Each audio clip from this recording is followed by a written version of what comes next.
Happy Thursday, friends. You know, as we celebrate this month the 100th birthday of a great American, the former President Jimmy Carter, I thought it would be a nice opportunity to talk about some of his accomplishments in the areas of economics that he does not often get credit for, namely in the area of deregulation of certain industries. Now, when Mr. Carter took office, he was facing a lot of challenges in the economy. And looking at those challenges, I mean, we had some post-war dominance, economic dominance from the 1960s and the early 70s that was coming to an end as the economy shifted and we transitioned into more of a global economy. Other countries had recovered from World War II, and we were looking at having to make some changes ourselves.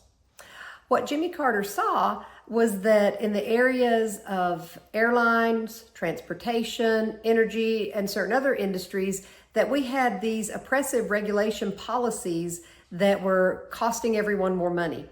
I think that as we've talked about it in common sense before, but it's a known fact that government regulations do add to the costs, and those costs are inevitably passed along to consumers. And that contributed to the high inflation we had. So in order to spur industries and spur our economy, Jimmy Carter enacted some policies that cut the cost of airline travel by 50%. And that helped to make airline travel the mainstay that it is today. Additionally, he cut the cost of transportation of goods from A to B by 50%. That was huge in granting some relief to companies and industries to be able to make their prices a little bit more palatable for the American consumer and kind of decrease the high inflation rate we had at the time.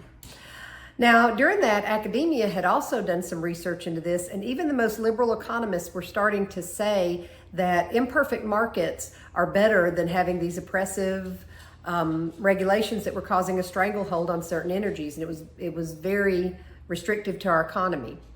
So Jimmy Carter, I'd like to say he had the common sense, if you will, to take the tough stance, to make these decisions, even if it cost him the election, and not to worry so much about who got the credit. I think it's high time we give him the credit now, don't you? So tomorrow's Friday. Like Jimmy Carter, let's go use our common sense.